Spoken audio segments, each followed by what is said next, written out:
Assalamualaikum warahmatullahi wabarakatuh. Hari ini kita nak bincang modul PDPR siri 5 ya.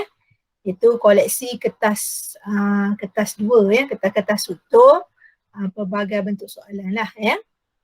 Okey. Yang pertama soalan kata tentang rajah, ada dua rajah, satu rajah 1.1 ni dengan rajah 1.2 yang menunjukkan dua susunan radas untuk menentukan muatan haba tentu bagi satu bongkah aluminium ya. Diberi muatan haba tentu bagi bongkah aluminium ya 960 joule per kilogram ya. Jadi yang ni cuprum, yang ni aluminium ya. Jadi kalau kita tengok yang lain semua samalah ya, bekalan kuasa ya. Dia ada termometer, dia ada kain flat ni menutupi dia lah ya. Kita ada lubang untuk letak dua lubang, satu untuk letak bekalan kuasa pemanas rendam, satu lagi untuk letak termometer untuk cek suhu lah, kenaikan suhu ya. Okey, yang lain semua samalah, cuma jenis blok saja berbeza ya. Satu kepingan cuprum, satu lagi polystyrene ya.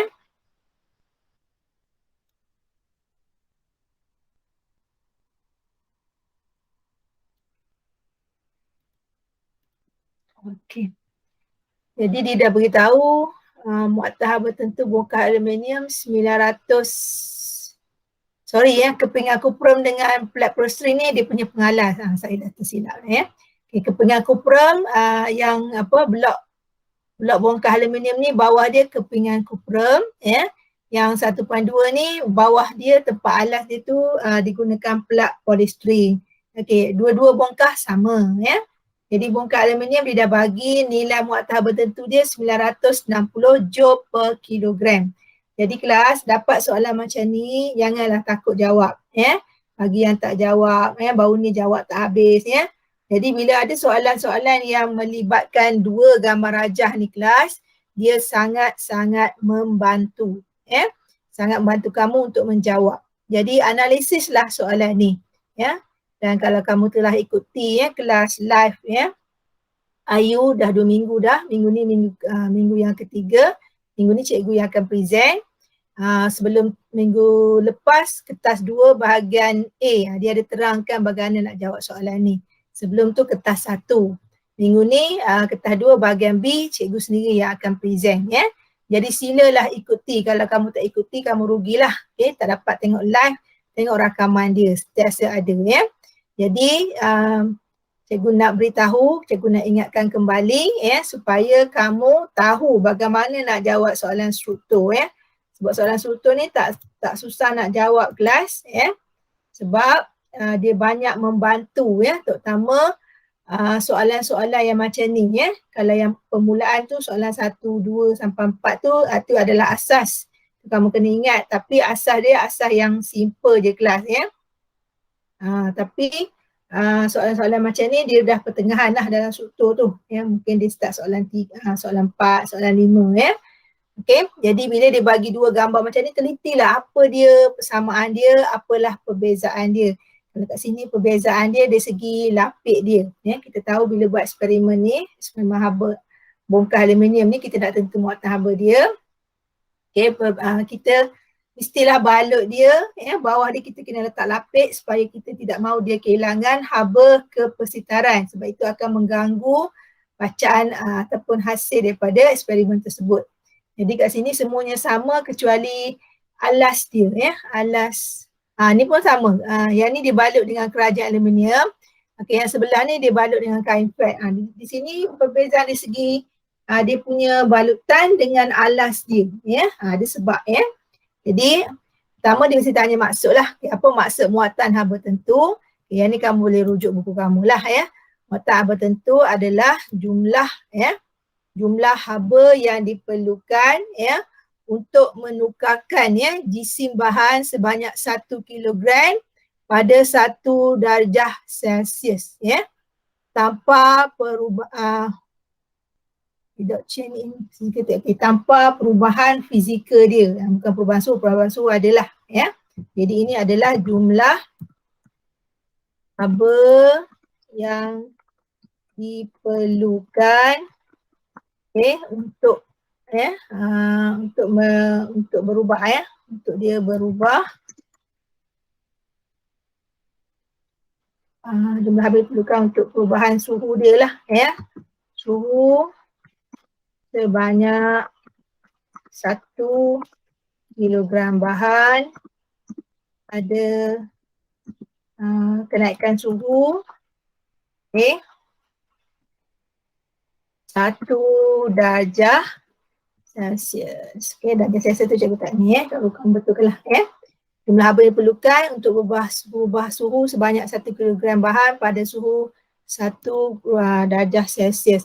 Dia suhu dia berubah tapi keadaan fizikal dia tidak berubah tanpa perubahan keadaan fizikal jadi ketika muatan haba tertentu ni kita nak tengok berapa banyak haba dia diperlukan lah untuk perubahan suhu sebanyak 1 darjah Celsius bagi 1 kilogram bahan. Itu adalah muatan haba tertentu, simbol dia adalah C.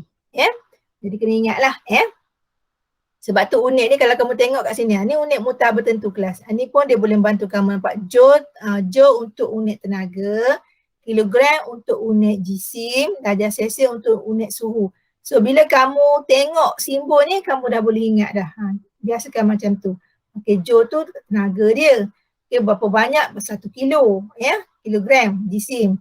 Darjah Celsius itu adalah suhu dia Jadi suhu dia sebanyak 1 darjah Celsius Jadi unit ni sangat membantu untuk kamu ingat dia punya definasi selain pada kamu hafal. Kena hafal pun tak ada masalah Jadi cikgu tak suka hafal, cikgu suka cari benda ataupun teknik yang memudahkan cikgu ingat Jadi jumlah haba yang diperlukan untuk dia berubah suhu. Haba tadi, tenaga tadilah, joule tadilah untuk berubah suhu kilogram tadi, jisim suhu sebanyak 1 kilogram bahan. Suhu dia berapa banyak? 1 darjah Celsius tanpa perubahan fizikal. Itu tak tulis pun tak apa tapi cikgu nak nyatakan. Okey? Jadi itu cara nak ingat dia Okey, soalan seterusnya bila dia dah tanya definisi, kita akan tengok soalan seterusnya. Yang ni baru dia ada comparison, perbandingan Jadi darjah 1.1 dan darjah 1.2 menunjukkan 2 set alat berlainan untuk menentukan muatan haba tertentu bagi bongkar aluminium. Okey, berdasarkan kedua darjah tu 1.1 dan 1.2, pilih bahan paling sesuai sebagai dasar bika. Okey, adakah kepingan kuprum ataupun plat polystyrene? Kepingan kuprum kita tahu dia konduktor. Plat polystyrene ni polystyrene tu lah kelas dia bukan konduktor. Jadi kalau kita tak nak dia kehilangan haba, dah tentu kita pilih penebat lah di situ kamu boleh fikir secara logik. Kalau kepingan kuprum tu logam. Jadi dia boleh serat haba ada juga selain pada konduktor elektrik, dia juga konduktor haba. Jadi akan hilanglah haba daripada bongkar aluminium sedangkan kita supply untuk dia untuk kita cek dia punya muatan haba tertentu. Jadi di sini dia tentulah jawapan dia plat polystyrene.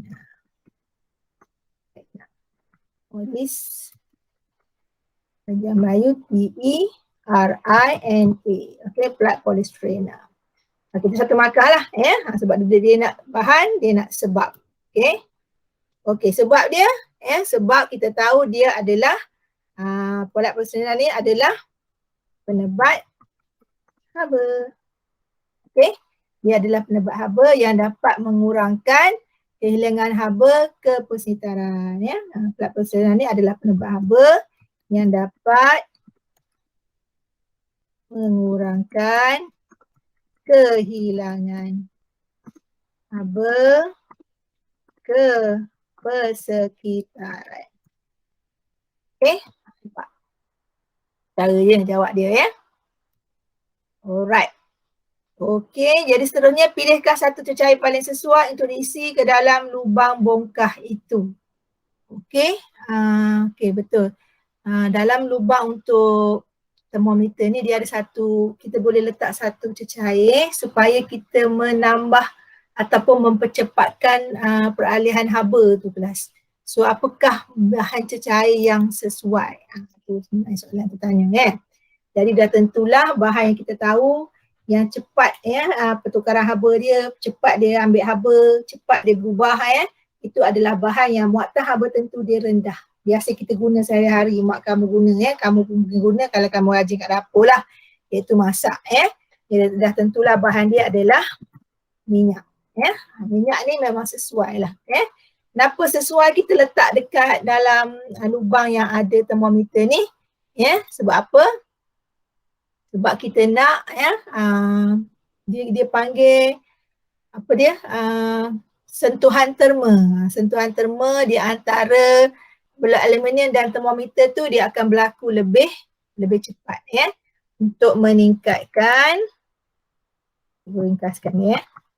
tapi dalam exam jangan jawab E fikir dia, kena jawab penuh untuk meningkatkan sentuhan terma antara blok aluminium dan termometer. Itu baik. Sebab kalau tulis tu saya cikgu buruk kamu nak baca pun payah baik cikgu tarik Jadi dia boleh meningkatkan sentuhan terma antara blok aluminium dan termometer. Salah-salah sikit exam tu kira kamu betul pula Okey. Kalau ikut makan satu-satu lah ni. Nampak dah semua ni Okey, pilih bahan sesuai untuk membalut bongkah. Sama ada kita nak ambil kain fat ataupun kerajaan aluminium. Kita mesti cari bahan yang penebat kelas. Kerajaan aluminium dah tentulah itu adalah konduktor. Jadi jawapan dia kamu boleh tahu, boleh agak dah Sebenarnya antara konduktor dengan penebat. Bahan soalan dia soalan fizik tapi aplikasi dia yang biasa-biasa je kelas. Yang sains biasa je. Sebab dia nak tengok dari segi kehilangan haba tu macam mana kita nak reduce. Jadi antara penebat dengan konduktor lah sini. Asal sains je lah. Senang soalan dia. Jadi bahan untuk membalut dia dah tentu yang terbaik kalau dalam kat sini kain fat lah. Kain fat. Okay. Kain fat kain tebal sikit lah Kain berbulu sikit, tebal sikit untuk reduce kehilangan haba Okay, jadi jawapan dia kamu dah tahu dah lah untuk mengurangkan kehilangan haba kepersitaran. Kita kalau ada tak faham tanya tak nampak ke apa ke Okey.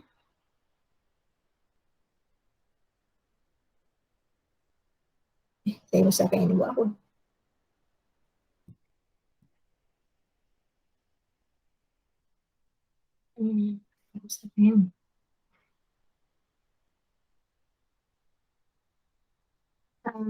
Oh, kan nampak? Okey. Okey, dah habis soalan satu. Kalau markah ni 1, 2, 3, 4, 5, 6. Setiap ni satu markah kelas. Jadi cubalah. Reason pun boleh agak lah antara penebat dengan tak penebat. Kalau guna bahan yang konduktor, dia sendiri akan serak. Dia yang akan panas. Jadi kita tak nak dalam eksperimen ni sebab buatan haba kita dah buat. Saya dah buat terlepas kan. Dah buat dah, saya tak ingat tapi tak apa. Tapi kalau tak buat pun at least kamu tahu dia punya ni, dia punya teori soalan ni kita nak cari muatan haba tertentu bongkah ni. Tapi soalan ni dia dah bagi dah Kalau eksperimen ni kita nak cari muatan haba tertentu bongkah ni. Jadi semua alat-alat yang ada ni kain fat dengan alas ni sebenarnya nak reduce, nak mengurangkan kehilangan haba kepersitaran supaya kita dapat bacaan yang sebenar lah kalau haba tu hilang kepersitaran tak guna untuk kenaikan suhu bongkar aluminium ni, kita tak dapatlah nilai muatan haba tertentu dia, C dia itu tentang eksperimen ni. Jadi kamu boleh fikir logik lah dari segi bahan-bahan dia Okey, soalan ni senang je, 6 markah biasa soalan ni. Sekarang kalau dulu duduk tengah lah, sekarang ni sebab dah lain dah sikit tapi mungkin dia masih lagi duduk tengah dia punya nombor soalan. Sebab sekarang ni dia punya nombor soalan macam kertas 2 sekarang kelas yang terbaru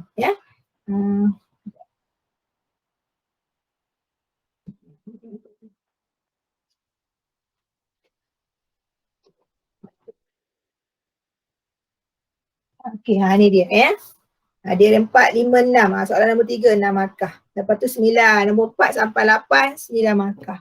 Itu yang terkini yang sekarang. Kalau dulu, yang ni lain, dia tak macam ni, dia lain sikit lah untuk soalan struktur.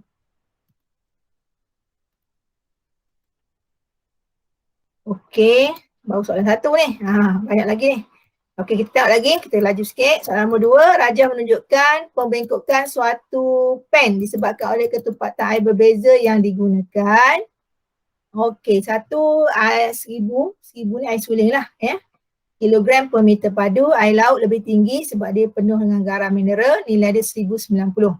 Okey, apakah yang dimasukkan ketumpatan? Ini sangat senang lah kelas. Ini dah form 1 dah belajar. Ketumpatan adalah, kita tahu berdasarkan rumus dia, jisim per isi padu. Boleh ambil dia punya rumus saja. Jisim per isi padu. Cikgu nak tulis rumus boleh? Boleh, tapi dengan perkataan. Tak boleh tulis M sama dengan V ketumpatan room sama dengan jisim M bahagi dengan V besar, isi padu. Tak boleh tulis simbol. Kalau perkataan terus je. Jisim per isi padu. Itu adalah maksud ketumpatan. Jisim dibahagi dengan isi padu. Okey, soalan yang lain dah senang kelas. Jadi tolonglah jawab. Cikgu cakap berulang kali. Cikgu nak tengok percubaan ni. Cikgu sebenarnya tak nak tengok kamu fail lagi. Percubaan bawah ni, pertengahan bawah ni ada beberapa orang fail. Yang fail tu bukan apa, dia tak jawab. Jadi kalau dia ada hari ni, tolonglah tengok. Sebab nanti cikgu cari juga kamu. Kenapalah kamu tak nak jawab. Hantar kertas kosong kat cikgu pun ada. Langsung tak nak usaha. Jadi itu cikgu tak nak lah. Jadi sebenarnya senang. Dapat soalan macam ni, ya Allah, macam kacang. Macam makan kacang, macam tu je. Banding je kelas. Nampak dia kata ketumpatan, bandingkan ketumpatan air suling air laut. Jelaslah kelas dah tentulah air laut lah lebih tinggi. Kalau jawab air suling, kamu ketuk sendirilah kepala kamu. Jadi sangat senang. Itu perbandingan dia. Jadi air laut lah. Air laut. Okay, lebih tumpat. Kalau cikgu ni lambat pula ya. Lebih tumpat. Okay, berbanding air suling. Buatlah ayat dia. Bongkah aluminium dalam kedua rajah punya jisim 1 kg dan dipanaskan dengan menggunakan pemanas elektrik 200 watt selama 4 minit. Perubahan suhu untuk rajah 1.2 ialah 30 darjah Celsius, maka untuk rajah 1.2 ialah 500 darjah Celsius. Itu kan muatan bertentu bagi bongkar aluminium bagi rajah 1.1, 1.2. Biasa gambar rajah ni, okey. Betul. Bila kamu masuk keluar ni, dia terganggu, saya pun dah hilang dah dia punya fokus. Jadi tolonglah kelas masuk sekali, kamu ni masuk lambat. Pening saya tengok. Okey jadi dia nak muatan haba, dia nak perubahan suhu untuk rajah 1.1 dengan 1.2. Okey, jawapan dia ada kat sini. Kita cuba ambil jawapan dia. Ini jawapan dia.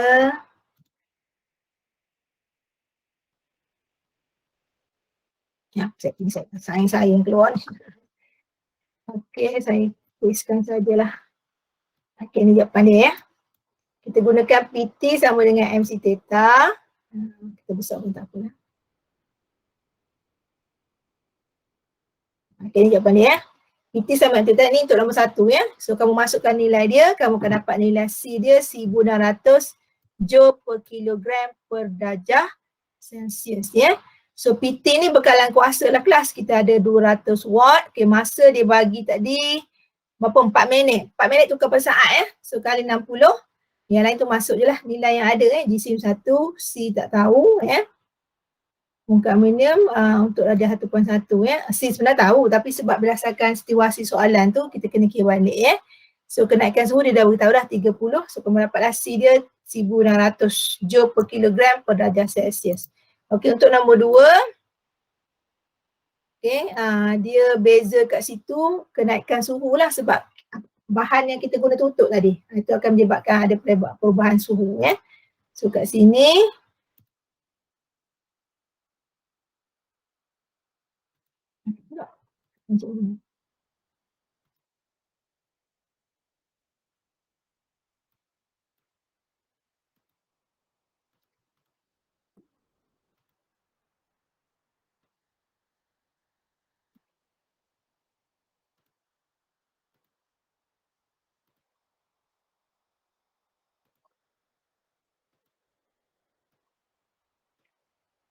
Kenapa tak keluar kat sini?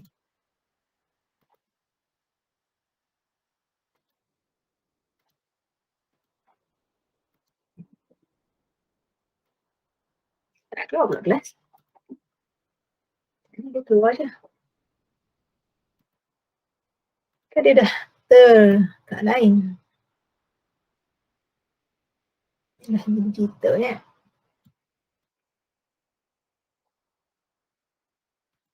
Dia tak keluar. Keluar kat sini. Ni 1.2 ni tak nak keluar.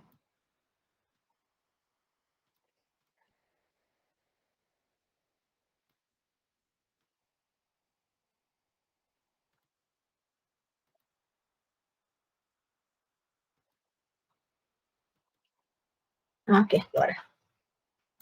Okey, ni jawapan 1.2 lah. 1.2 jawapan, yalah 1.2 soalan 2 So nilai lain sama kecuali kenaikan suhu. Ya. Untuk 1.2 tu soalan dia kata 50 kan. Betul 50. Kita tengok balik soalan. Okey, yang ni 50. So jawapan dia 9,600 joule per kilogram per darjah Celsius. Ya. Itu jawapan dia lah. Cuba check jawapan. Dia beza ni je lah kelas, kenaikan suhu. Yang lain sama Tapi ingat masa minit tadi tukar pada saat Okey, seterusnya nyatakan siap alat manakah yang berikan kejituan keputusan untuk menentukan muatan haba tertentu bagi bongkar aluminium. Okey, bongkar aluminium tadi berapa bacaan dia? Teori dia 960. Jadi 960, manakah jawapan 960? 960 berapa yang ni saya dapat sampai 1000. 1,600, 9,600. Ada kesilapan kira ke? Sekejap kira sekejap. 200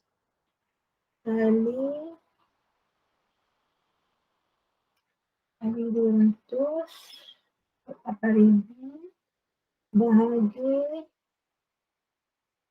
960. Patutlah kelas saya pun dah pening Sorry kelas, betulkan C ni bukan 9,600, 960.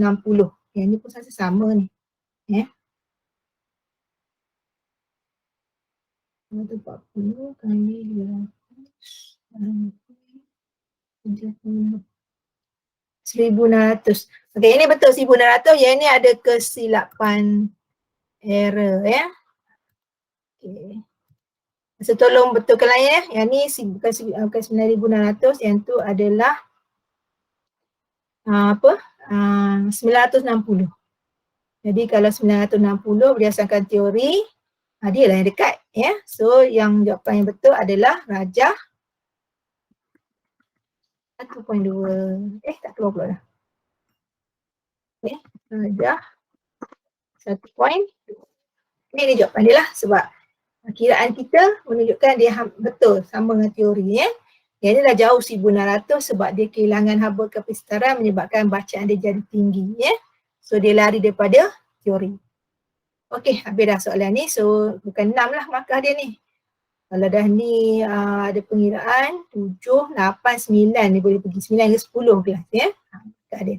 Ni antara soalan belakang-belakang lah juga sebab ada soalan aplikasi pengiraan.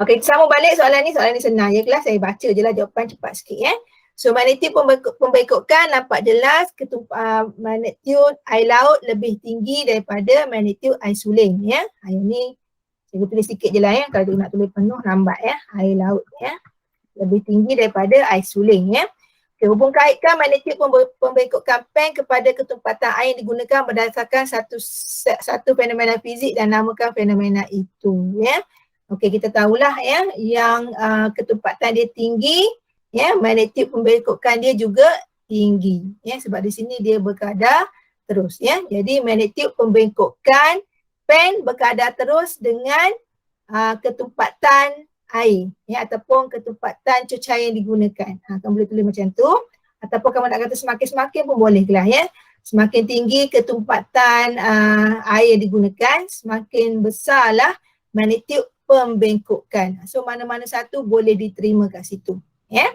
Nak tulis hubungan dia ke, nak tulis semakin-semakin macam jawab hipotesis pun diterima. Jangan tulis untuk mengkaji sudah ya. Itu adalah untuk jawapan tujuan dalam soalan eksperimen laporan amali ya. Okey, fenomena dia fenomena apa ni? Ya, pembengkokan ni kelas ya. Tentulah fenomena apa kelas? Bengkok-bengkok ni fenomena apa Jawab seorang. Semua tahu pembiasan. Senang sangat ya. So ini adalah fenomena pembiasan ya. Maksudnya dia cahaya lalu daripada udara ke air. Dia punya magnitude, dia punya ketumpatan dah berbeza. Senang je lah. Ini kalau kamu tak tahu, saya tak tahulah ya. Sebab sangat senang. Sebab dah belajar lama dah ya. Daripada menengah bawah lagi. Okey, terangkan kenapa peg itu kelihatan bengkok di antara dua medium ya. Kenapa dia bengkok? Sebab berlakunya perubahan hal laju ya. Sebab bila cahaya dia masuk pada ketumpatan udara kurang tumpat ke dalam air, dia lebih tumpat, dia akan berlaku perubahan hal laju. Hal laju dia akan jadi perlahan. Sebab itu kamu nampak dia bengkok. Sebab panjang gelombang dia dah berubah. Laju dia berubah, panjang gelombang dia berubah. Kamu dah belajar bab cahaya tahun lepas. Ya, kamu juga dah belajar bab gelombang pun dah belajar tahun lepas. Ya, semuanya ada fenomena pembiasan ya. Jadi kenapa dia kelihatan bengkok? Sebab perubahan hal laju ya. Perubahan. Jangan salah ya. Perubahan hal laju berlaku ya apabila sinar cahaya, di sini sinar cahaya kelas, dia masuk daripada kawasan yang berbeza ketumpatan ataupun berbeza medium ya. Jadi dia berlaku perubahan hal laju, dia berlaku perubahan panjang gelombang, menyebabkan kita nampak dia bengkok ya. Okey, seterusnya dia ni lukisan ya. Okey, jadi kamu kena lukis ya, menunjukkan dalam nyata bagi koin, bagi duit shilling ya dalam air ya. Okay, berdasarkan pada Raja 2.2, apakah yang dimasukkan dengan indeks pembiasan bagi air.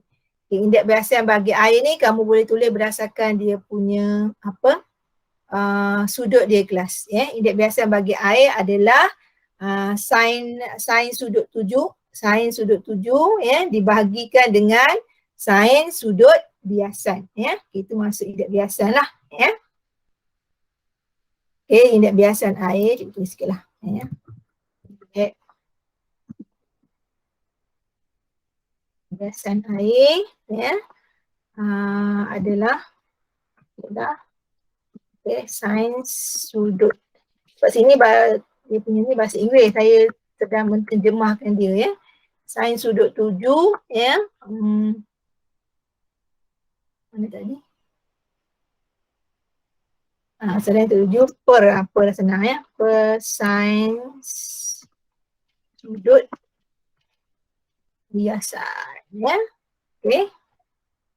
Ialah sin sudut 7 per sin sudut biasan ya. N sama sin I per sin R ya. Okay, dia punya simbol lah ya. So itu adalah indeks biasan ataupun nak kata indeks biasan adalah kelajuan cahaya dalam kelajuan cahaya dalam vacuum dibahagikan kelajuan cahaya dalam medium. Pun boleh jugalah sebab indeks biasan ni kita boleh cari berdasarkan sudut sin I bagi sin R ataupun C bagi dengan V, kelajuan cahaya dalam udara, kelajuan cahaya dalam udara ataupun vakum dibagikan dengan kelajuan dalam medium ya, ataupun dalam ketara ataupun ikut dalam ketara dalam nyata lah kalau kita nak bagikan ataupun nak cari indeks biasan ya. Jadi hitungkan dalam ketara bagi koin, bagi duit shilling itu ya. Jadi formula dia kalau dalam ketara ni kita tahu formula dia adalah N sama dengan ya kedalaman nyata, di sini dulu besar lah ya. Besar bahagi kedalaman ketara S kecil. Okey. So, dia ada bagi nilai kan. Okey, kedalaman sebenar 8. Ada kat gambar ni kelas. 8 ya. 8 bahagi dengan kedalaman ketara tak tahu tak? Kita tak tahu kan, tapi kita ada indeks biasan kan. Indeks biasan dia bagi apa? 1.33. Okay, cikgu buat bawah lah. Okay, sebab cikgu nak tulis jawapan dia ya. Buat koma kena.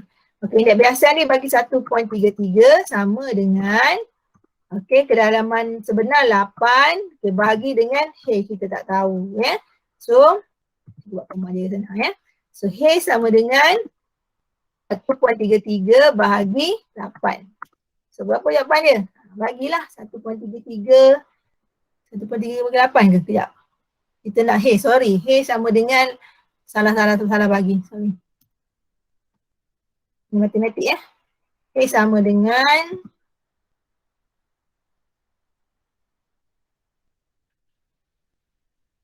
saya tulis macam ni tak nampak. H sama dengan 8 H kita tukar ke atas. Okey, 8 bagi 1.33. Baru betul. Sekejap ni. So, kamu akan dapat jawapan dia 6.02 cm. Okay. Jadi, masuk dalam formula melibatkan indeks biasan dalam ketara dan dalam nyata. So, ada 3 cara nak ke indeks biasan kelas. Kalau dibagi sudut, N sama dengan sin I bagi sin A, yang ni lah. Ya, yang ni. Okay, N sama dengan sin I bagi dengan sin A. Okay, ataupun N sama dengan, ada satu lagi. Okay, sama dengan C kelajuan cahaya dalam udara. Dia sebut C je kelas tu kelajuan cahaya lah. Ya, kelajuan cahaya di udara lah ya. Bagi dengan V. Satu lagi, inilah kedalaman sebenar bagi kedalaman ketara. Jadi yang ni dia bagi yang situasi ni, kita dapatlah jawapan dia. Tak payah tukarlah cm tu ya, sebab memang di sini dia tak perlukan SI ya. Kecuali dia dalam SI ataupun salah satu tu dah ada nilai dalam SI. Okay, seterusnya lukiskan rajah sinar. Okay, rajah sinar ni senang je sebenarnya. Okay, yang kedalaman ketara tu kelas, kamu kena buat dia kedalaman ketara tu lurus je sebenarnya. Cuma kena buat dia putus-putus. Dan kedalaman nyata tu kena buat dia bengkok lah. Sebab sebenarnya dia adalah bengkok ya. Dengan nyata tu daripada air atas ni sampai bawah lah, dasar lah ya, shilling ni duduk kan 8 cm ni. Okey, ketara ni kelas dia akan duduk di atas daripada duduk shilling tu, atas sikit, tapi dia dalam kata orang pun baris yang sama.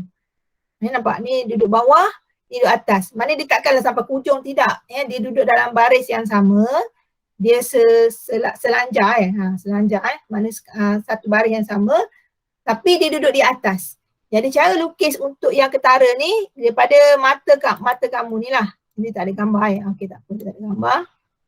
Yang aku buat user ni. Okey. Apa ni? Gangguan apa pula ni?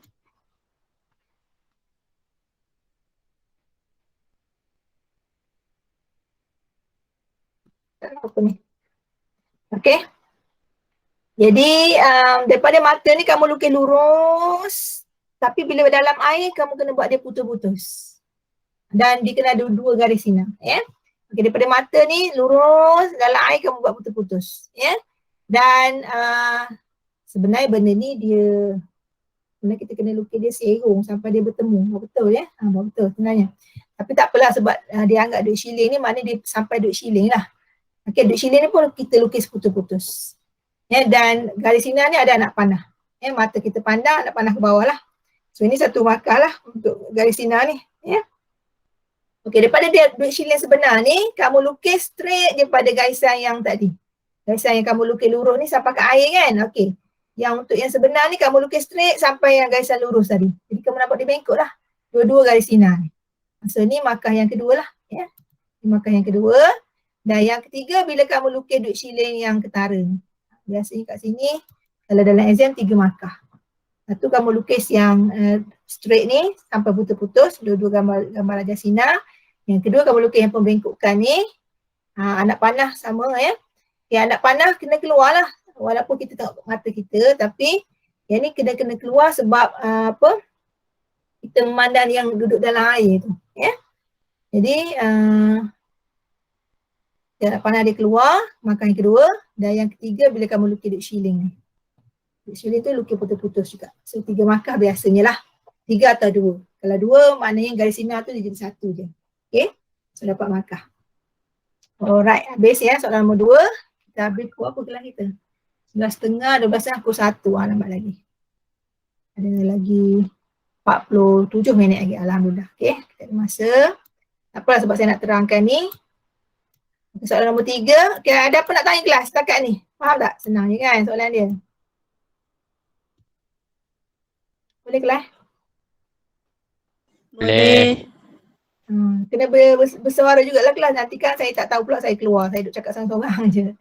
Jadi bersuara sikit, nak tanya ke apa. Jadi cikgu tahu cikgu masih ada dalam Google Meet ya. Sebab cikgu pakai skrin. Cikgu tak nampak kamu dah sebenarnya ya. Okey, soalan 3, darjah 3.1 dan 3.2 menunjukkan satu sinar cahaya terbias apabila merambat melalui 2 media yang berbeza. Indeks biasan dia ialah 1.33 dan indeks biasan bagi medium B ialah 1.5 ya. Apa yang dimasukkan oleh refraction ni, tampak dia tulis bahasa Inggeris juga. Apakah yang dimasukkan dengan pembiasan? Refraction ni pembiasan. Jangan kamu kata cikgu bahasa Inggeris ya. Janganlah takut bahasa Inggeris lah. Nanti masuk you pun guna bahasa Inggeris juga ya. Jadi term-term bahasa Inggeris tu kena tahu juga ya. Walaupun kamu belajar bahasa Melayu, lepas ni tak ada dah cara belajar dalam bahasa Melayu, kena belajar dalam bahasa Inggeris. Jadi bahasa Melayu ni untuk memudahkan kamu faham, tapi dalam masa sama term-term dia kamu kena tahu ya. So refraction ni adalah pembiasan ya. Reflect tu pantulan, reflection. Ni refract ya. Okey, apa yang dimasukkan dengan pembiasan? Pembiasan adalah fenomena di mana cahaya dibengkokkan ya apabila dia merambat di antara 2 medium yang berbeza ketumpatan. Baca je lah agak panjang ya. Jadi pembiasan adalah fenomena yang menunjukkan ya pembengkokan cahaya apabila dia melalui ya bila dia melalui 2 medium yang berbeza ketumpatan ya. Bila sebut medium glass, confirm lah dia tak sama ketumpatan dia kan. Ya. Jadi kamu tulislah kat bahagian ni apa masuk pembiasan ya. Okey, mengapakah cahaya bengkok boleh masuki medium dari udara? Ni cikgu dah jawab lah tadi. Ya, dia bengkok kerana berlakunya perubahan. Nanti jawab yang sini ya. Okey, kerana berlakunya perubahan apa cikgu sebut tadi? Perubahan hal laju ya. Bila dia melalui medium yang berbeza. That's why dia melalui pembengkokan. Jadi cuba kamu tengok gambar rajah ni ya. Satu yang ni dia lalu air ke medium A. Okey. Air ke medium B. Okey. Di sini nampak perbezaan dari segi pembengkokan. Mendekati garis normal tu kelas. Ya, nampak jelas lah. Air dengan medium A dan medium B ni, air ni dikurang tumpat. Sebab apa? Tengok sudut dia kelas.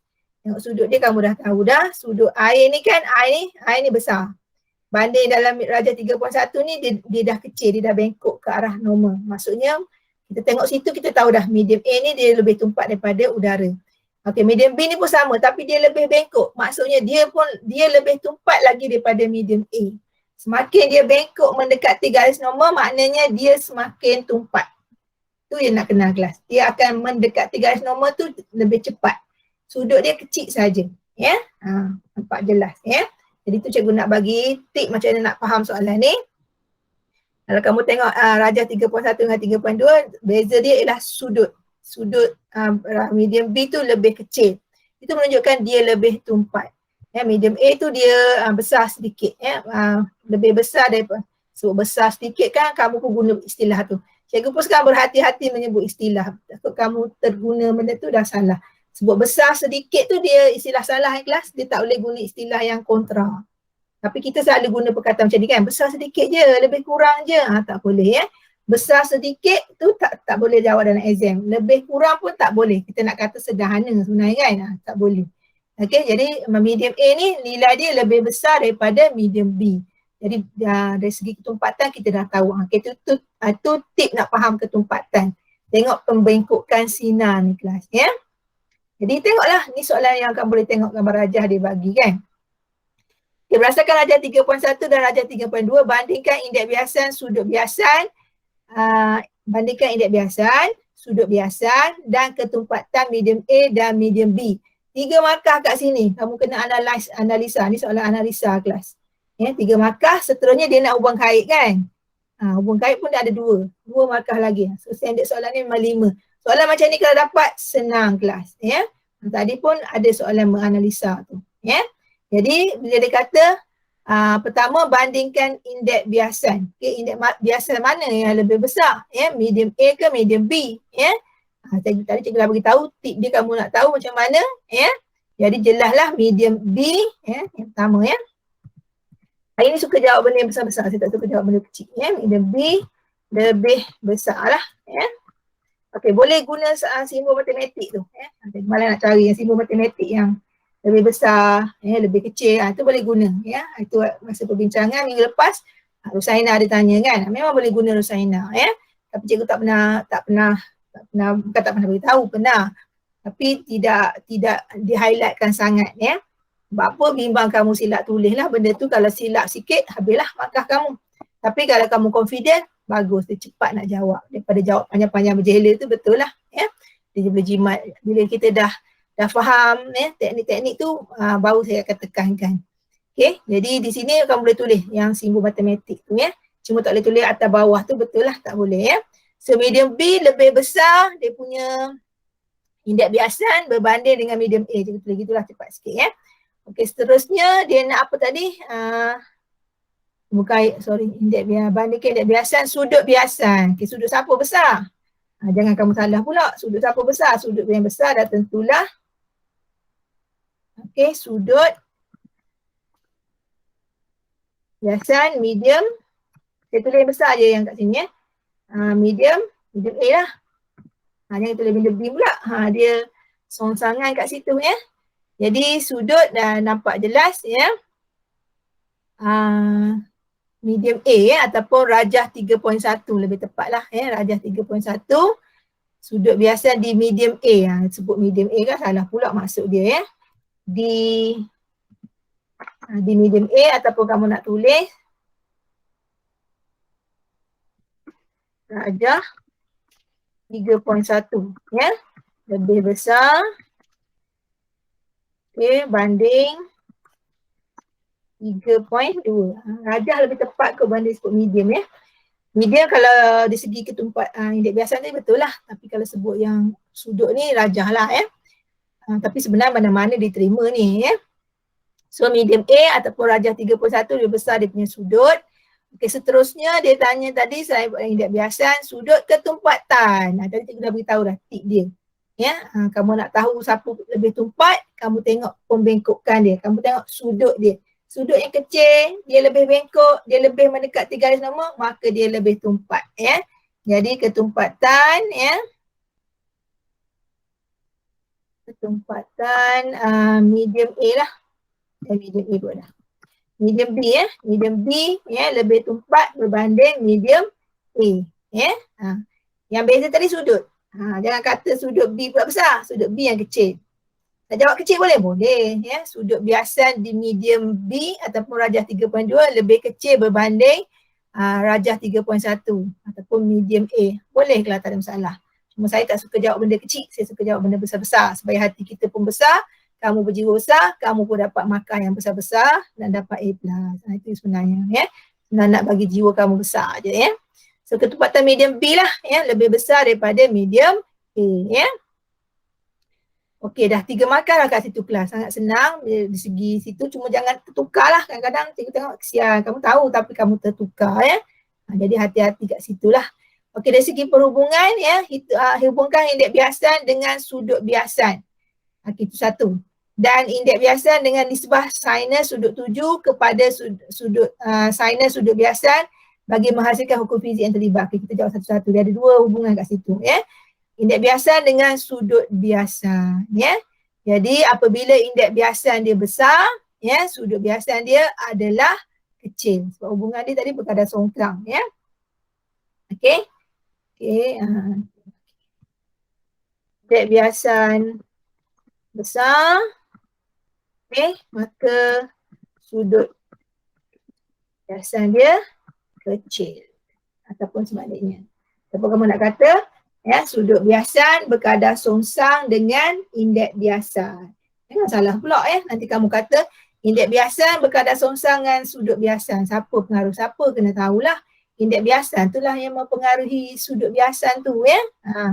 Maknanya semakin besar semakin besar nilai indeks biasan, semakin kecil lah sudut biasan yang terhasil. Ataupun sudut biasan ya berkadar songsang dengan indeks biasan. Kat sini boleh tulis dia punya perkadaran, tak ada masalah. Okey. Okey, satu lagi dari segi sinus sudut tadi Okey, sama juga semakin tinggi indeks biasan, semakin tinggilah ini sebenarnya ratio ni ya, nisbah sini. Okey, semakin tinggi indeks biasan. Okey. Semakin tinggi indeks biasan. Perhatian pun dah ya. Biasan semakin tinggi nisbah. Ratio tu nisbah. Semakin tinggi nisbah. Apa tadi? Semakin tinggi nisbah sinus sudut 7 I kepada sinus sudut biasan R. Panjang sangat ya. Mata cikgu tak pernah nampak. Ya, semakin tinggi nisbah. Betul lah ya. Sinus berdasarkan daripada soalan tu ya. Sinus sudut 7 I ya kepada minus sudut kita dah terkeluar dah ya. Sinus sudut sudut biasa ya. Okey. Itulah jawapan dia. Dah 5 markah dah kat situ kelas. Biasa soalan ni 5 tak sampai 6. Okey. Untuk menghasilkan hukum fizik apa? Hukum apa ni? Ni hukum ni dia berkaitan dengan indeks biasan. Indeks biasan ada satu nama hukum dia, iaitu hukum Snell ya. Tapi tu tak adalah markah sampai 6 kelas sebab markah biasa soalan ni 5 dia ya. Okey, kalau ditanya hukum kita tahu ini adalah hukum Snell. Mana ya? Okey. Hukum Snell dia ada tanda calik tu ya. Kita suka nama gitu kan. Hukum Snell ya. Jangan kena betul lah. Tapi kalau bahasa Melayu tak perlu kot, bahasa Inggeris kan. Snell's law kan. Kita lah bahasa Melayu tak perlu rasanya tanda tu. Hukum Snell ya. Okey, ada 6 poin kat situ. Maka dia akan ambil 5 terbaik saja. Seterusnya diberi rajah bawah 3.3, 3.4 menunjukkan satu sinar cahaya melalui kaca dan intan. Okey, kaca 1.5, intan 2.2. Intan paling tinggi lah kelas indeks biasan dia ya. Dia paling tumpat, indeks biasan dia paling tinggi ya berbanding dengan kaca. Okey. Okey, sudut yang masuk sudut dia alright. Okey, takrifkan sudut genting dulu. Kita tengok dulu sudut genting ya.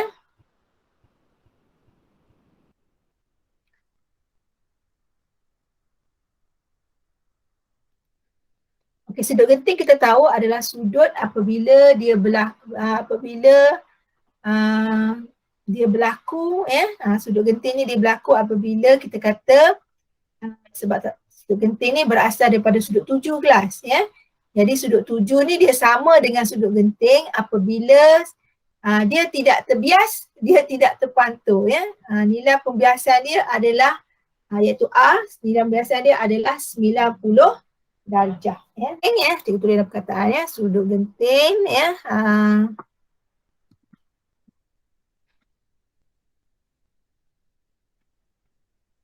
Sama dengan sudut 7 apabila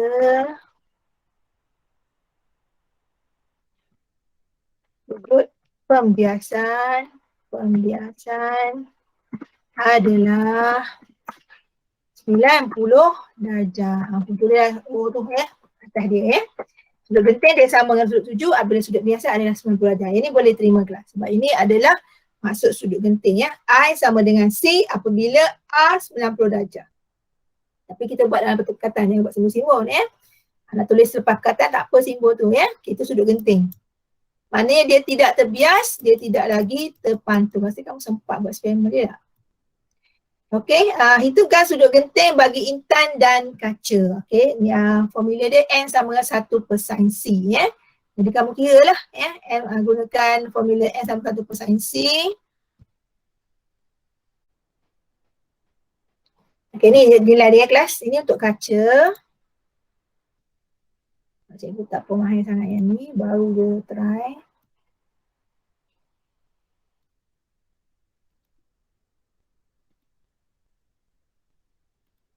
Okey, ni belian. Okey, kaca. Jadi jawapan dia kelas ya. Masukkan dalam N sama 1/sin lah.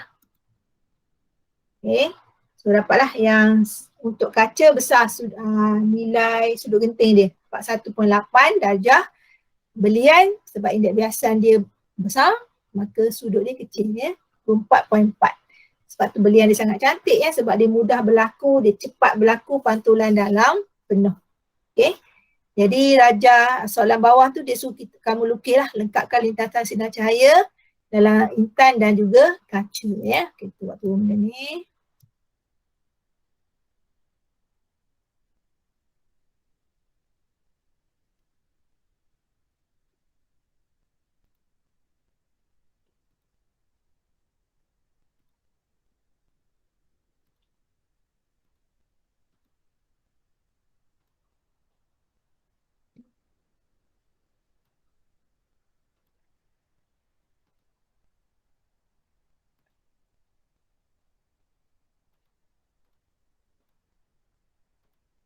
Keluar lagi.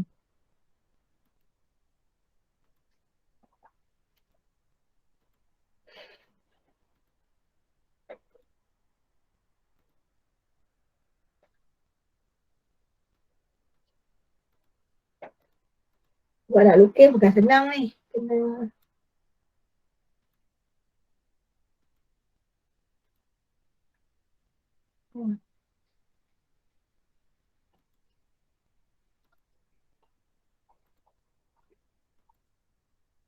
keluar kelas.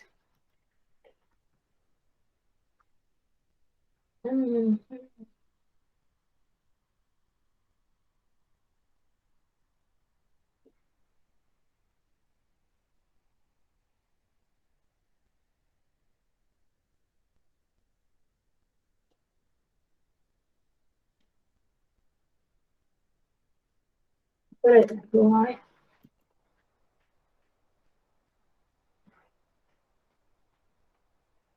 Okay, control. Mana control? Control. Buat pun. Okay. Okay, ni gambar rajah dia kelas. Bagi intan dan juga kaca. Ya. Ni gambar rajah dia. Ni asal tadi lah. Okay, ni kaca, ni intan. Okay. Ni asal. Okay, ni yang dia punya gambar rajah dia tadi lah. Ya. So kamu lengkapkan sinar dia lah. Ya. Yang ni untuk kaca, dia keluar. Ya. Kalau untuk intan ni dia berlaku lagi dalam, dia nampak dia terpantul dekat dalam, terpantul-pantul banyak kali. Sebab tu belian intan yang tulen kita nampak dia berair-air macam air itu sebenarnya pantulan dalam penuh tu, dia nampak dia shiny, sangat lawa, sangat bergelapan sangat tu sebab pantulan dalam penuh tu berlaku banyak kali macam ni. So nampak dia boleh, dia tak, macam ni dia masuk dan dia terbias kan kaca kan. Okay, yang ni dia masuk, dia pantul lagi, barulah dia terkeluar. Tu baru satu sinar ya, belum lagi sinar-sinar yang lain lah ya. So ni lukisan dia lah. Okay. Kita boleh lukis ya. Okay, tak apa. Kita tak apa soalan seterusnya. Okay, kamu sama-sama kamu boleh rujuk. Kita tengok soalan seterusnya.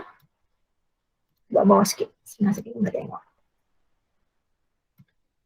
Okay, kita tengok soalan seterusnya. Dan kamu tengok lukisan dia. Okay, 4. Rajah menunjukkan graf sesara melawan jarak bagi gelombang air dengan frekuensi 5 Hz.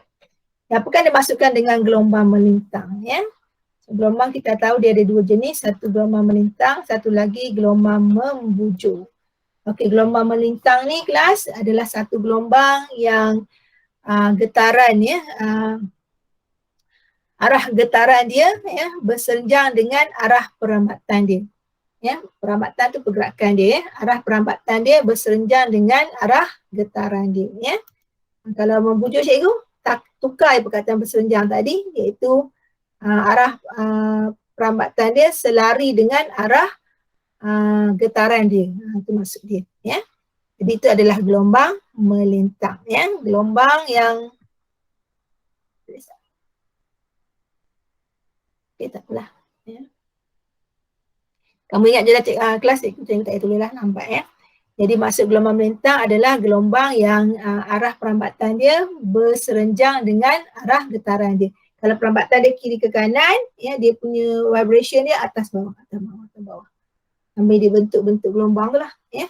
Macam bentuk ni lah, ya. Atas bawah, atas bawah, atas bawah, atas bawah, atas bawah, macam tu lah. Tapi perambatan dia kiri kanan, contohlah ya. Ini dia 90 darjah. Okey, tandakan dan labelkan amplitude dengan simbol A pada darjah 4.1. Okey, jadi kamu tandalah kelas daripada tengah ni, ya. Daripada tengah ni sampailah keseimbangan dengan huruf A besar. Dapatlah satu markah, ya. Okey, berdasarkan darjah 1 hitungkan hal laju gelombang tersebut, ya. Jadi kamu kena gunakan formula lah, ya. Formula V sama dengan F lambda, ya.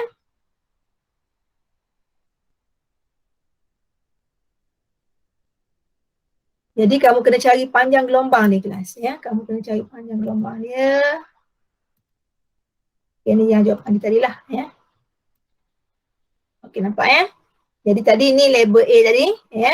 So sekarang ya, kamu kena cari menggunakan formula V sama F lambda yang ni, ya. Okey, lambda dia macam mana kamu nak tahu? Okey, lambda ni dalam soalan dah bagi dah 16 meter. Tapi ni bukan satu lambda ni kelas sebab dia nampak 3 puncak. Okey. Kalau lambda puncak pertama ke puncak kedua ya. Lambda panjang gelombang. So ni dah ada 3 puncak ya. Maknanya dia dah jadi 2 lambda dah kat sini. Ya, sebab itu nampak kat sini dia tulis 2 lambda bahagi 16. Ya. Panjang puncak pertama sampai yang ketiga ni adalah 16. 2 lambda bagi 16, 2 lambda dapatlah lambda tu lambda bagi 2 dapat 8. Maknanya panjang antara puncak pertama dan puncak kedua iaitu panjang gelombang dia adalah 8 meter sahaja. Oh, masuk dalam V sama F lambda. Frekuensi dah bagi dah 5 Hz. Ya. So kamu dapatlah 40 meter per saat. Ya. Okay, soalan seterusnya kita dah kira. Dah habis dah ya. Dah tanda, okey dah. Senang ya, soalan nombor 4, simple je soalan dia. Okey, seterusnya soalan nombor 5. Kita ulang kaji lah, ni banyak soalan form 4 dulu awal-awal ya. Darjah 5.1 menunjukkan seorang pelajar berdiri di hadapan sebuah cermin. Gariskan jawapan yang betul dalam kurungan untuk melengkapkan ayat di bawah. Ya. Jadi fenomena cahaya yang membolehkan pelajar itu melihat imejnya sendiri di dalam cermin satah ialah fenomena apa? Pantulan ke pembiasan? So, soalan ni pun sama kelas. Betul ke salah kamu jawab lah. Janganlah tinggal. Ya, so garis pun tak nak. Rugilah kelas. Ya. Jadi kamu guna cermin satah. Kamu tengok hari-hari cermin yang kamu tengok. Ya. Itu fenomena apa? Pembiasan ke pantulan kelas? Kau jawab sikit. Jawab sikit kelas. Pantulan. Pantulan. Ya. Pantulan lah. Dia mana tembus cermin tu. Ya. Benda yang tembus ni kita nampak bengkok. Macam apa kantar, duri kantar. Ya. Kita punya gelas. Tembus lah tu. Itu bagi pembiasan. Kalau cermin, belakang tu kan legap. Ya, tak ada apa-apa. Kalau tengok belakang, tak cair, tariklah cermin tu ataupun cermin biasa kan beli cermin bulat tu kita cabut kan. Belakang tu kan hitam. Dia terpantul kelas, dia bukan terbias. Terbias ni sinar cahaya masuk, kita lukis dia. Ya, macam kita belajar kantar kan.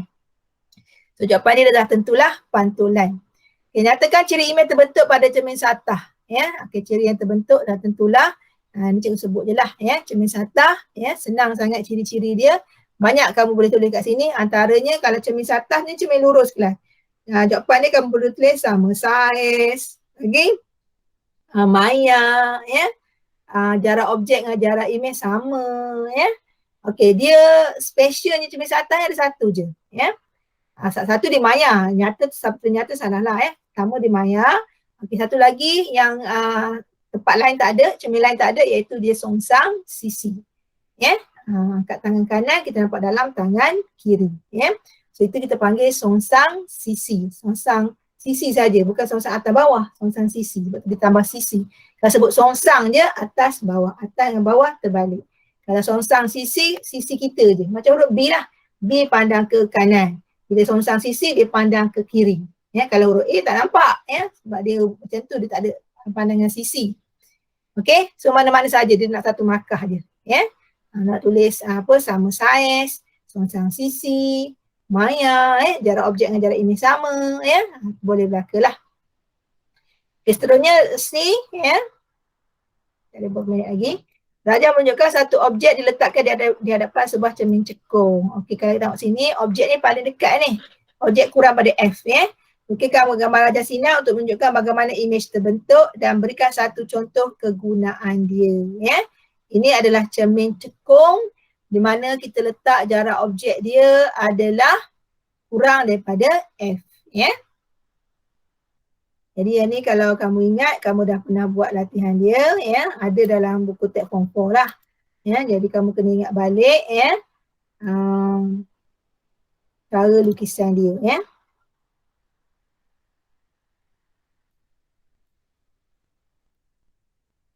Tak perlu.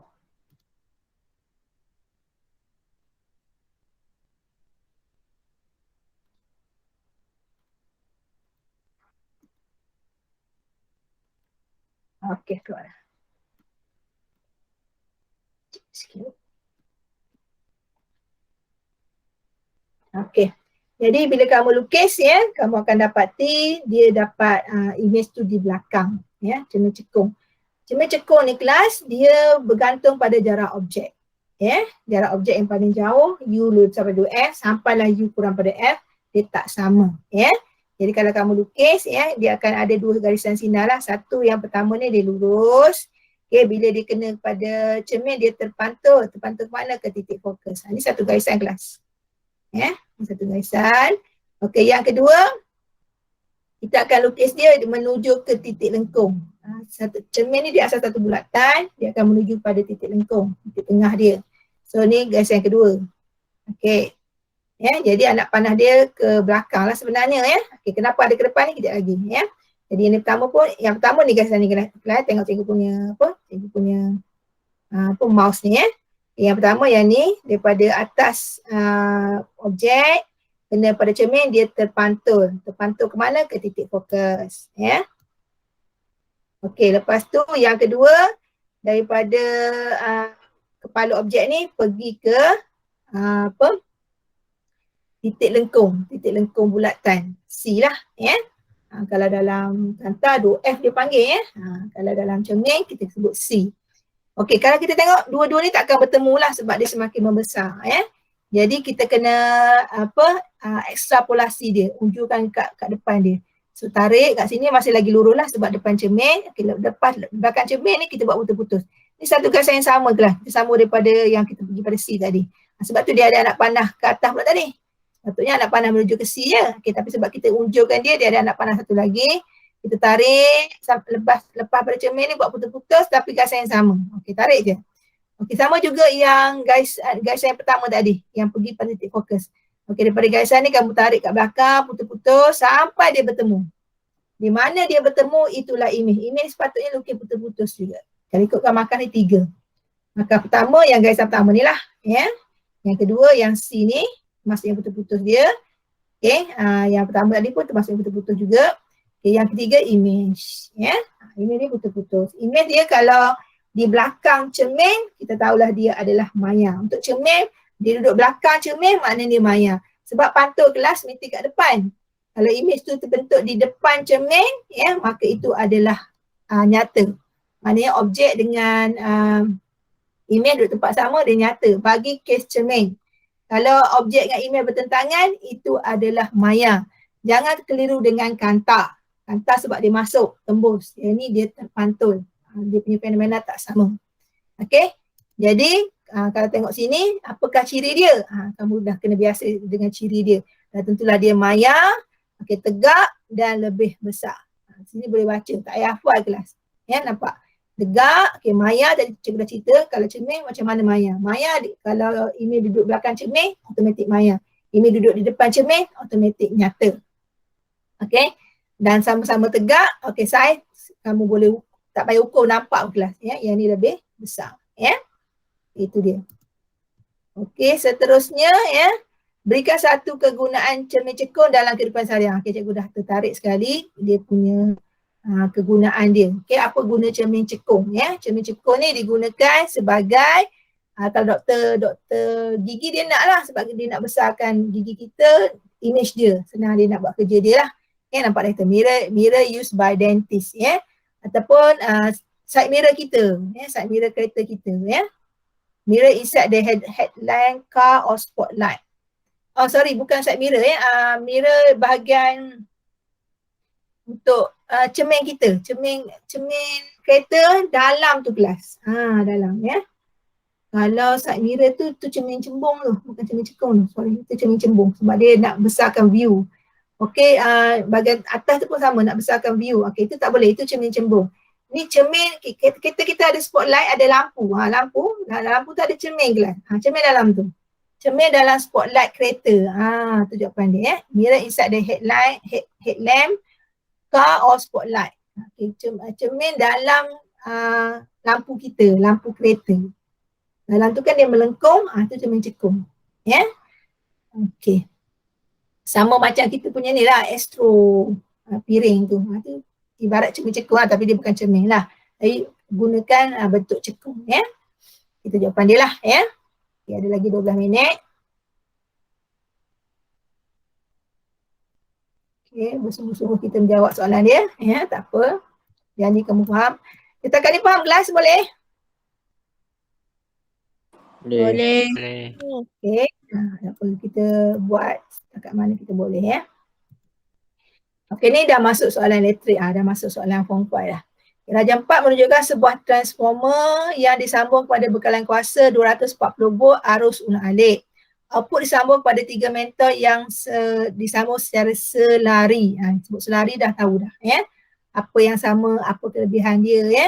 Nyatakan jenis transformer ditunjukkan dalam rajah 6. Okey. Nak tahu dia injak naik atau injak turun kelas, tengok dia punya bekalan dengan output dia. Bekalan dia input lah. Bekalan dia 240 dia bagi. Kita nak guna input 18. Cik nak? Jadi kamu tahulah tu dia injak naik ke injak turun. Ya, kamu tengok hasil dia, output hasil dia lah. Mentor ni lah. Input yang kita bekalkan. So bekal sini tinggi ni 240 Malaysia punya standard domestik, ya. Dan tentulah sini transformer injak turun. Beza saja. Input dengan output. Input bekalan kuasa dia. Output ikutlah mentor ke, ketuhar ke, peti ais ke, tak kisah. Ya, itu panggil output. Di sini diturunkan voltan, so transformer injak turun, ya. Itu kan voltan output bagi transformer tersebut. Ini kena guna VS bagi VP, NS bagi NP, ya. Dapatlah jawapan dia sebab maklumat dah ada tu. Voltan apa, primer apa, ya, voltan sekunder apa, ya. Okay. Ada cara nak kira dia. Okay. Dia nak voltan output. Output ni sekunder, ya. Bilangan lilitan dia bagi dah, ya, dah bagi dah pun. 1500 sebelum input dia input tu primer lah kelas, ya. Output tu sekunder lah, ya. So maklumat dah ada, masukkan saja. So kita akan dapat voltan sekunder dia 160 volt, ya. Sebab input ni 240. Okey. Jadi total untuk VS ni 160. Masukkan sajalah. Okey, seterusnya C, bila dihidupkan arus dia 0.25 ampere mengalir dalam gegelung primer dan semua mentor menyala dengan kecerahan normal. Berapakah kuasa input dia? Ya, hitungkan kecekapan untuk soalan seterusnya dan cara untuk meningkatkan kecekapan. Okey, gunakan P sama VI kelas, ya. Gunakan P sama VI. And then kamu kira kecekapan dia, ya.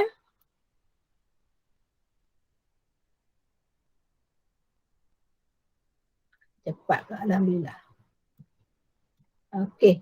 Kira dia punya kecekapan, ya. P sama VI, okay, masukkan nilai. Tadi arus dia dah bagi 0.25. Okey, V kita 240, dapatlah 60 volt. Okey.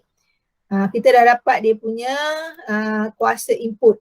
Okey, kita kena cari juga kuasa output sebab kita nak kira kecekapan sekejap lagi. Okey, kuasa output kita ya 18 ni yang mentor guna ya.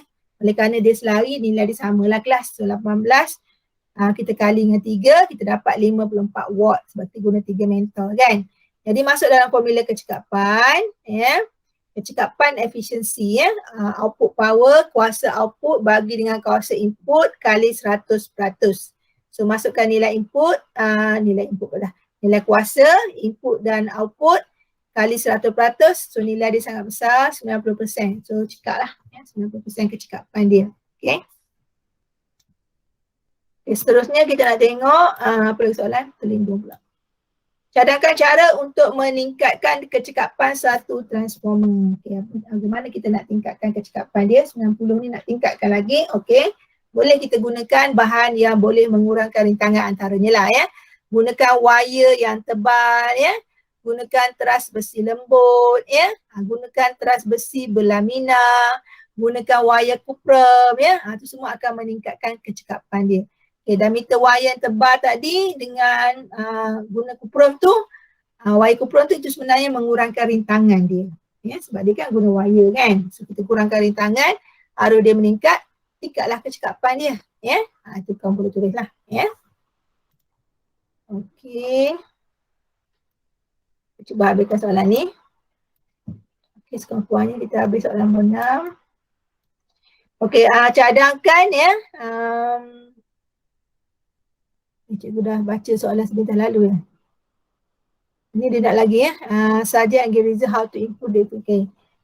Tadi cadangkan cara untuk meningkatkan kecekapan satu transformer tu cikgu bagi secara umum kan ya. So di sini dia nak pembahagian ya. Okey, tak apa. Ya, cadangkan satu cara tadi. Okey, soalan D ni dia nak lagi apa? Kecekapan tadilah kita nak tingkatkan dia berdasarkan apa yang dia nak tu ya. Okey, yang pertama, wayar untuk membuat gegelung. Okey, wayar untuk buat gelung tentulah kita cari yang rintangan dia rendah kelas. Kalau kita cari yang tinggi rugilah kita kan. Ya. Jadi wayar untuk buat gegelung boleh pilihlah tadi ya. Kita guna apa? Wire kuprum. Tadi pun dia dah jawab sebenarnya sebab dekat nombor 3 tadi dia dah tanya dah sebenarnya.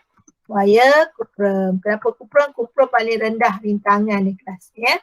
Dia adalah konduktor yang baik dengan rintangan yang rendah. Ya, rintangan dia rendah. Okey, kekerasan teras besi jangan keras-keras lah, kita nak gunakan ya teras besi lembut ya. Kenapa nak guna teras besi lembut? Sebab teras besi lembut ni dia mudah, ingat balik selalu saya sebut dulu, dia mudah di magnet. Boleh ingat ya kelas? Function dia mudah di magnet dan mudah dinyah magnet. Okay, kamu dah belajar masa kontri dulu kegunaan dia. Nyah magnet. Okey. Elektromagnet punya tajuk. Nyah magnet. Nyah dia X tulis. Mudah di magnet, mudah di nyah magnet. Barulah kita boleh guna dia dalam pelbagai aplikasi dalam hidup kita. Kalau kita nak, kita magnetkan dia. Kalau kita tak nak, kita nyahkan saja. Masa dia akan function lah untuk mengangkat kren ke apa ke semua boleh ya. Saiz teras besi ya, saiz teras besi dah tentulah besar ya. Kenapa kita nak besar ya? Sebab nak mengurangkan arus pusar ya. Okey, saiz teras besi cikgu tulis kat sini besar ya, sebab kurangkan arus pusar ya. Okay, seterusnya bentuk teras besi ya. Bentuk teras besi biasa kita guna dia dua tiang tu kan ya. Jadi sebenarnya bentuk macam mana yang bagus sebenarnya ya. Okey, sebenarnya bentuk yang bagus ialah bentuk yang kita guna yang kat tengah tu kelas. Kita letak dia punya lilitan tu satu dekat atas dan bawah dia je. Pada teras yang sama. Tu sebenarnya ya. Use rectangle alter the apa kat sini ya. Jadi yang ni sebenarnya tujuan dia nak cakap macam ni kita letakkan pada satu teras yang sama satu teras yang berbentuk empat segi dia ada satu teras di bahagian tengah dan kita pautkan lilitan primer dengan sekunder tu di tempat yang sama. Tu ayat dia lah panjang pula. Tulislah kelas macam mana pun. Supaya tujuan dia untuk kita mengurangkan kebocoran flux magnet. Okey, mengurangkan kebocoran flux. Panjang sikit ni kamu tulis sendirilah, cikgu sebutlah tadi kan. Gunakan bentuk yang empat segi, di bahagian tengahnya ada teras. Lukis sebenarnya elok Okey, dengan tengah dia ada teras kita letakkan lilitan primer dengan sekunder tu di teras yang sama lukis ni tak boleh sebab cikgu tak ada pen dia Jadi lukislah ataupun tulislah apa cikgu sebut tadi Tujuan dia untuk mengurangkan kebocoran flux Yang cikgu tulislah Kebocoran flux. Kurangkan. Okey, diameter wayar untuk membuat gegelung. Diameter wayar besar. Supaya ini besar. Ini besar nak kurangkan rintangan.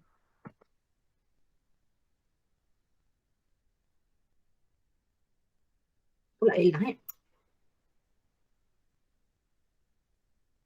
kurangkan lagi waktu. Kurangkan rintangan. Okey, bilangan lilitan banyaklah kelas banyak. Berapa banyak nak menambahkan magnetic flux magnet. Nak tambah flux magnet. Okey. Sebab kita ada soalan 6. 2 minit lagi tinggal. Kita jawapan dia lah. Yang tadi bentuk tadi lukis pun tak apa kelas. Cikgu tak boleh nak lukis kat sini. Mungkinlah empat segi. Dia ada lubang tengah tu 2. Dia ada tengah 1 Boleh lukis. Kalau boleh lukis. Boleh. Sini dia tak ada pen Lepas ni saya guna Adobe. Okey. Sebab sini pun tak ada gambar dia. Jadi cikgu boleh bagi gambaran 4 segi. Tengah dia ada lubang 2. Jadi dia ada tengah satu teras. Teras tu kita lilit primer dengan sekunder. Primer atas contoh, sekunder kat bawah. Tu dia berada pada teras sama tapi rapat-rapat sampai dia bertemu lah. Okey. Dah habis dah soalan nombor 6.